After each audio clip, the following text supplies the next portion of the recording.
When did you realize your birthday wasn't really about you? For me, it was the night of my 16th birthday, the night I understood my parents never actually celebrated me. I'd been counting down to this day for months.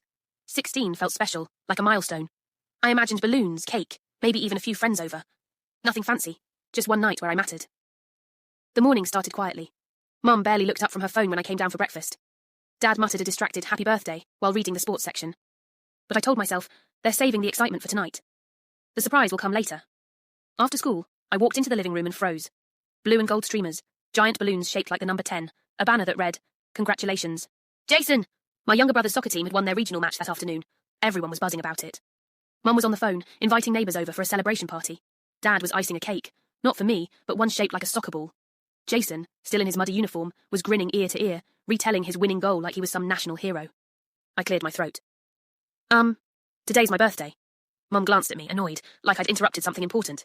Sweetheart, of course it is, but Jason's win is huge. He only turns 10 once, and his team worked so hard. We'll combine the celebrations.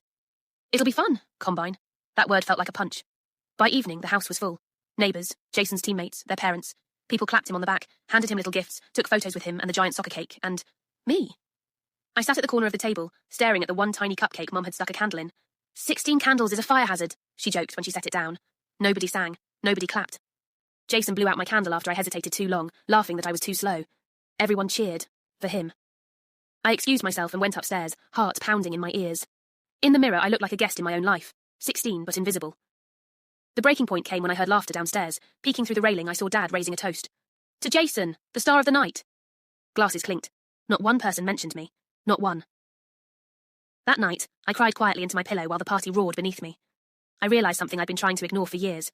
Every birthday, every achievement, every little moment had always been overshadowed by Jason. His soccer games, his trophies, his potential. When I brought home straight A's, Mum said, "That's expected." When Jason scored one goal, they threw a barbecue. When I won a debate competition, Dad said, "That's nice," before rushing to buy Jason new cleats. My 16th birthday wasn't ruined by accident. It was just another reminder that in my family, I was background noise. The next morning, Mum knocked on my door holding a leftover slice of cake. "You know we love you, right? We'll do something special for you next year. Next year. Always next year." I didn't say a word. I just stared at the frosting shaped like a soccer ball sliding off the plate. It wasn't even mine. That's when it hit me. I'd been waiting my whole life for them to finally see me, to celebrate me, to love me equally. But that day never came, and maybe it never would. So I started celebrating myself. I saved babysitting money to buy my own gifts. I treated myself to ice cream on exam days. I learned to light my own candles and make wishes that didn't depend on anyone else. Because sometimes, the hardest but most important truth is this. If your family can't celebrate you, you learn to celebrate yourself. And honestly, that was the best birthday gift I could have given myself.